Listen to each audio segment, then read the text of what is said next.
All right, moving right along through the Powers book, Hamlet's Blackberry. This is just going to be just kind of a quick sneak preview. Another term that Powers uses is digital maximalism. And what he means by that is there's an assumption that the more technology we use, the more sort of connectivity we use, the better our lives will be. And he refers to this phenomenon as digital maximalism. And I've got kind of a fun commercial from Thailand to illustrate that.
ปิดเพื่อเปิดรับคนรอบข้าง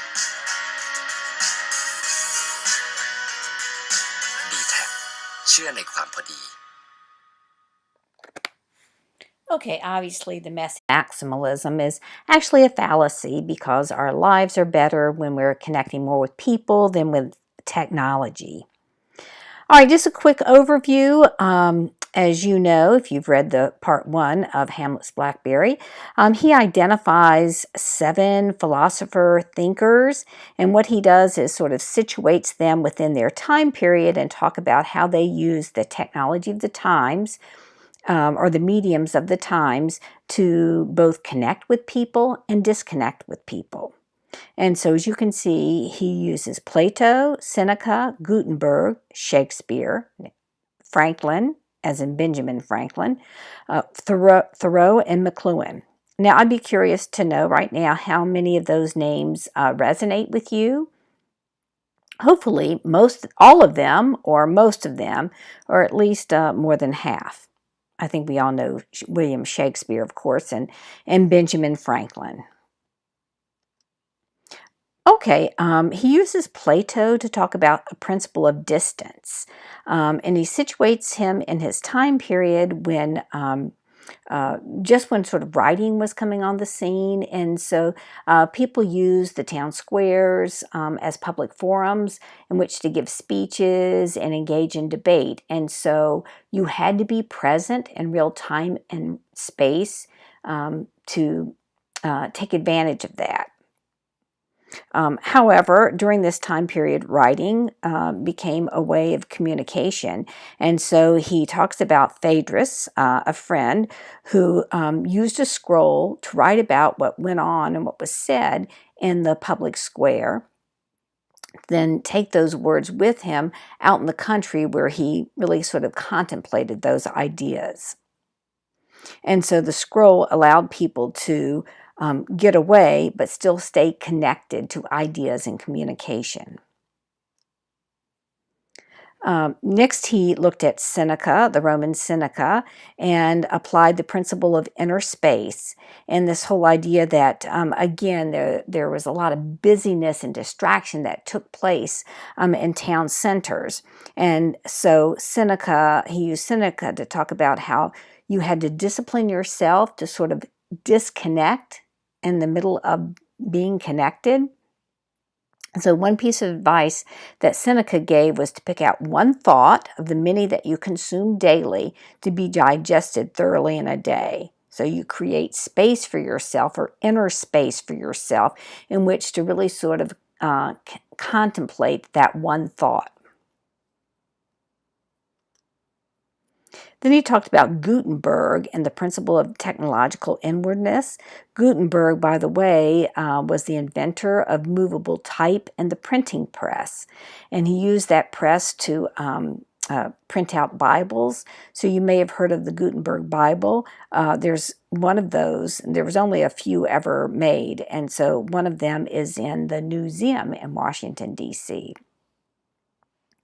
And he talked about how books, that reading was not the private activity as it is today, that people used to just sort of read aloud in public spaces. And so that we, in Gutenberg's time, to use the technology to provide space for thinking and reflection. Now, he used Shakespeare, specifically one of Shakespeare's characters, Hamlet, hence the title, Hamlet's Blackberry, that Hamlet had his own sort of scroll that he used, or a book that he used to write down ideas. It was almost sort of an erasable book. And according to Powers, it is assumed that when a new technology comes along, it automatically renders older ones that perform the same functions obsolete. And how he uses Shakespeare in this context and his character Hamlet is that Powers himself identifies with Hamlet and his book, because Powers talks about how he likes to use a moleskin notebook, sort of an old school moleskin notebook, to write his ideas down. That even though we have all of these electronic devices and handheld devices in which to, plug in our notes, he himself prefers using a handwritten note. Next, we have Benjamin Franklin, and how he uses Benjamin Franklin here is through the principle of positive rituals. He talks about Franklin as a highly disciplined man who relied on rituals for success. And so he uses it here to identify what his family did, that like Franklin, his family, Powers' family, has adopted a series of rituals that includes turning off their laptops and their emails for the weekends. So they call it their Sabbath, in which they tune out of email. Next, Powers talks about William Thoreau. Many of you may have read the book Walden while you were in high school.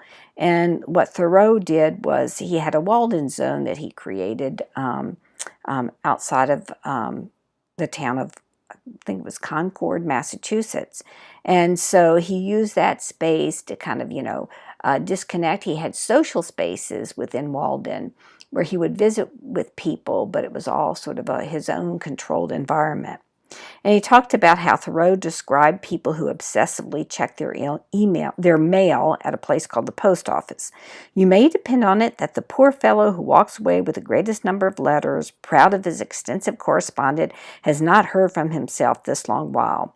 And of course, that's kind of reminiscent to us of, Facebook or email as well. Finally, Powers uses Marshall McLuhan, who is a fairly contemporary philosopher. He was of the 20th century and just passed away not too long ago. And he wrote a book called The Message, The Medium is the Message.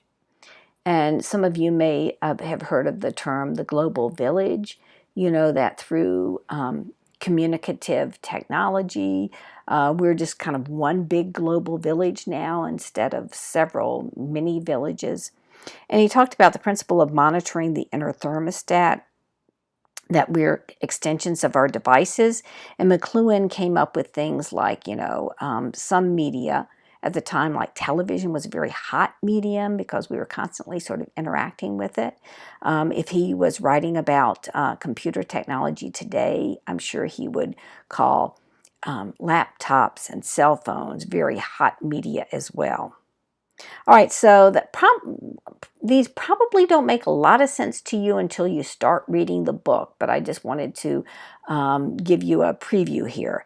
It's always important to keep in mind that the way Powers uses these philosophers. So what he does, what you learn about each of these philosopher thinkers, or what's been specifically distilled by Powers for his purposes.